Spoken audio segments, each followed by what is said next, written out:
횡재세, 이름만 들어도 뭔가 울렁거리는 이 법은 기업이라는 것을 불구대천의 원수로 여기는 이재명과 민주당이 추진하겠다는 법입니다. 이미 발의까지 해놨어요. 민주당은 대가리수로 밀어붙이면 뭐든지 정당화되는 줄 아는 데다가 이재명이 시키는 거라면 묻지도 따지지도 않고 그냥 밀어붙이고 있으니까 이것도 결국 통과되고 법으로 제정될 겁니다. 횡재세라는 것은 영어로는 windfall tax, 말 그대로 바람이 불어서 떨어진 과일, 뜻밖의 소득이라는 단어인데 이걸 횡재세라고 부르니까 누군가가 진짜로 횡재를 해서 뭔가 뱉어내야만 될 것 같은, 세금도 안 내고 로또에 당첨된 것 같은 그런 느낌을 줍니다. 사내 유보금 마냥 듣기에 더러운 단어예요. 지금 이재명이 하겠다는 횡재세는 이재명의 워딩을 그대로 따오자면 국내 정유기업이 에너지 가격 상승으로 이득을 봤으니까 국민이 입는 고통을 에너지 기업이 상쇄해 줘야 된다. 그러므로 다른 나라들이 다 하고 있는 횡재세를 우리도 검토할 필요가 있다. 이런 거예요. 정유기업은 국민이 난방비로 고통받는 거랑은 아무런 상관이 없습니다. 이재명은 모르나 본데 기름과 가스는 다른 거예요. 그런데도 무작정 그냥 에너지 기업이니까 고통을 나눠 가져라, 이따위 소리를 하고 있는 건데, 그런 식이라면 건전지 회사도 에너지 회사니까 고통 분담하라고 세금을 더 때려야죠. 난방비 감당시켜야죠. 다른 나라들이 다 한다는 것도 쌩 거짓말입니다. 이제부터 설명을 드릴 텐데 몇 개 나라가 한시적으로 하고 있고 논의 중인 나라도 있긴 하지만 전혀 다 하고 있지 않습니다.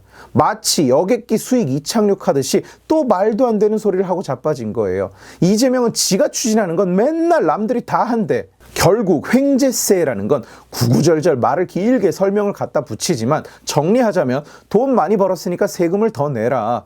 법인세율에 따라서 기업이 수익이 많아지면 당연히 세금을 더 내게 됩니다만 그거 말고 거기에 얹어서 작년보다 많이 벌었으면 특별히 세금을 더 내야지, 여기서 장사를 하려면 자릿세를 내야지, 이러고 앉은 겁니다. 논리적 근거는 없어요. 그냥 난방비가 올랐는데 에너지 기업이니까 고통 분담을 해라. 남의 난방비를 니들이 대라. 외부 요인으로 돈을 더 벌었으니까 그 돈을 내놔라. 니들이 노력해서 돈 번 거 아니니까. 뭐 이런 강도 같은 논리뿐입니다. 마치 정치인 지들은 무슨 그 수익의 지분이라도 있는 것처럼, 지들 노력 때문에 수익이 더 난 것처럼.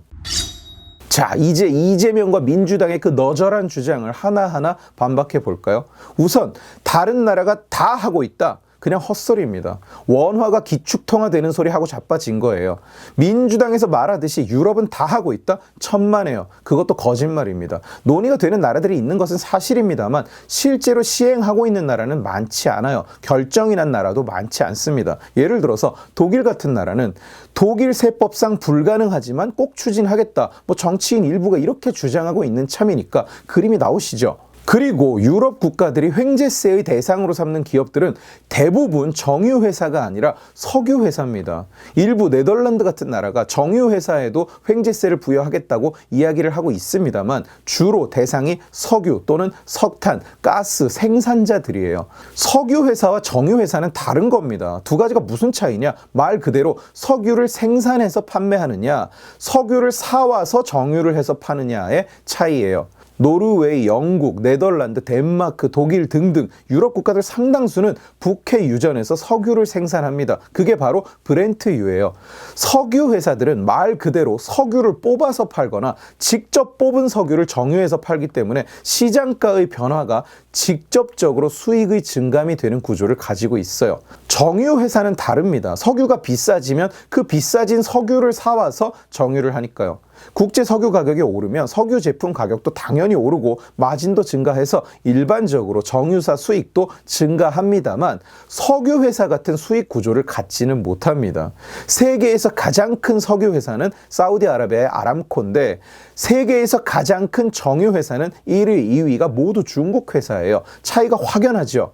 일본도 큰 정유 회사가 있고 한국도 큰 정유 회사가 많습니다만 석유 회사는 해외 유정 지분 같은 걸 제외하면 사실상 없습니다. 그리고 일본은 횡재세 같은 건 전혀 논의하고 있지 않아요. 왜? 석유 회사가 없으니까. 그런데 우리 정치권은 석유와 정유의 차이도 모르고 그냥 기름 회사? 세금 먹여야지 이러고 앉은 겁니다.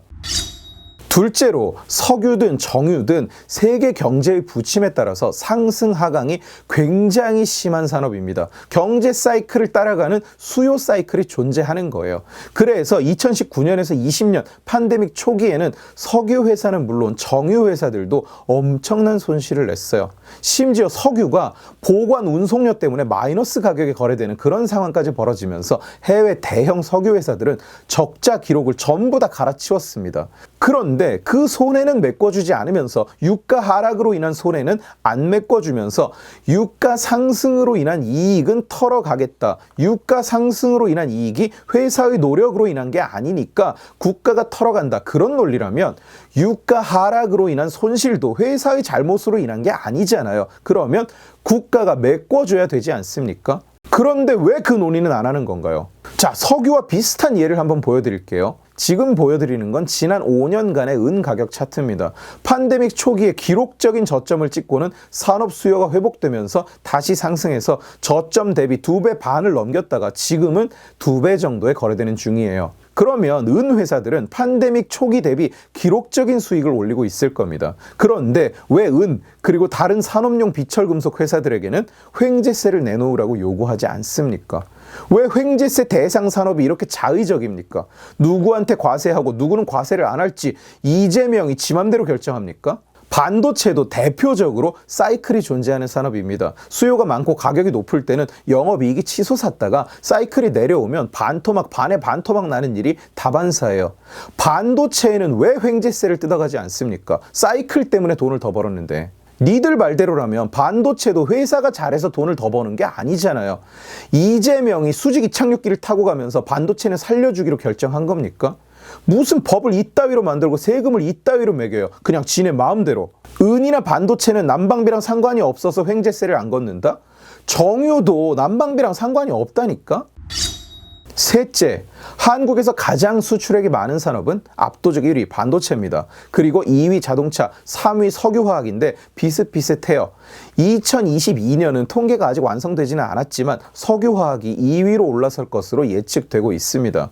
국내 정유사 매출은 70% 정도가 해외에서 와요. 정유사니까 당연하죠. 국내 수요만 가지고는 운영이 안 되니까요. 그러니까 저놈들이 이야기하는 정유사가 국민에게 고통을 줬으니까 국민의 고통으로 돈을 벌었으니까 세금을 더 내야 된다는 주장은 전혀 사실이 아닙니다.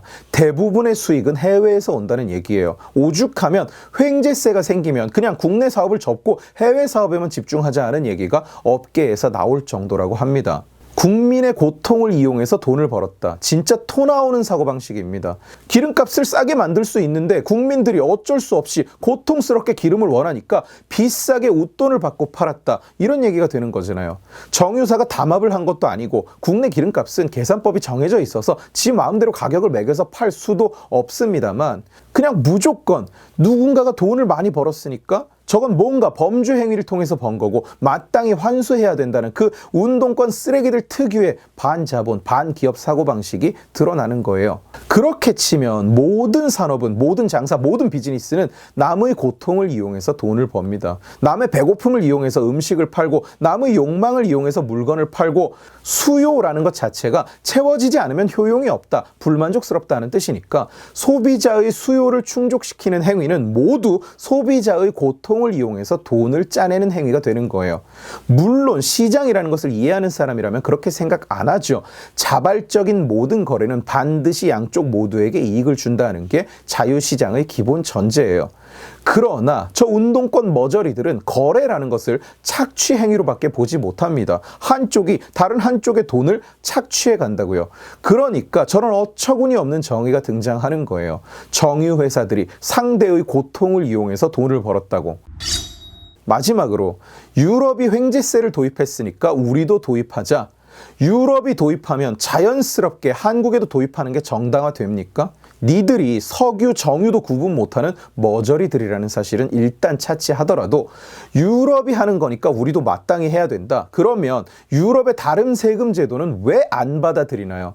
상속세 없는 나라가 태반이고 법인세는 너무 깎아주다 못해 정부들끼리 소송전을 하고 이제는 도저히 여기서 더는 깎지 말자. 이제 깎을 법인세가 없다고 자기들끼리 담합까지 하는 상황인데 이재명 니는 왜 그건 안 따라합니까? 민주당 니들은 왜 세금 낮추는 건 하나도 안 따라하고 배울 생각도 전혀 안 하면서 누가 새로 무슨 세금을 만든다, 세금을 올린다는 소리만 들으면 제일 먼저 줄 서서 그걸 못 들여와서 안달을 하고 자빠졌나요? 높은 세금 수집합니까? 모든 세금 전 세계 1위를 달성하고 싶어서 환장했어요?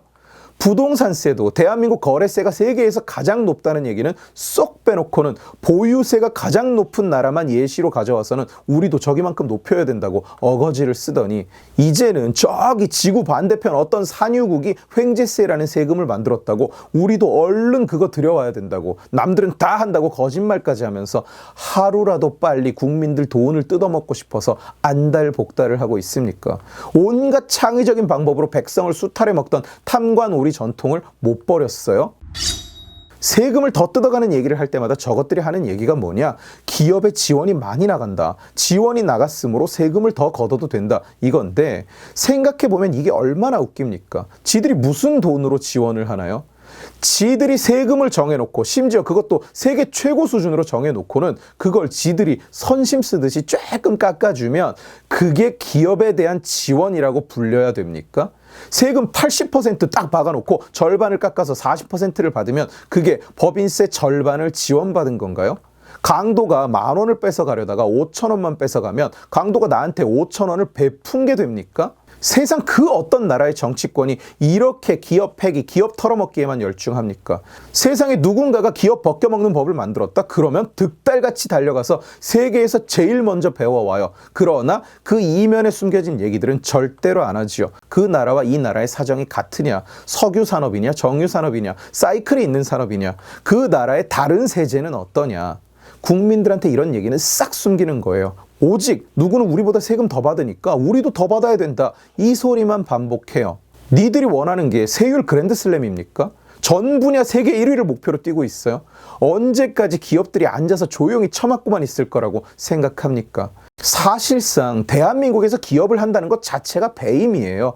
해외로 다 떠버리지 않는 게 주주에 대한 배신이라고요. 이래놓고 선거철만 되면 자기 지역구에 대기업 본사를 유치하네, 공장을 유치하네, 뭐네. 미치셨어요, 민주당 여러분?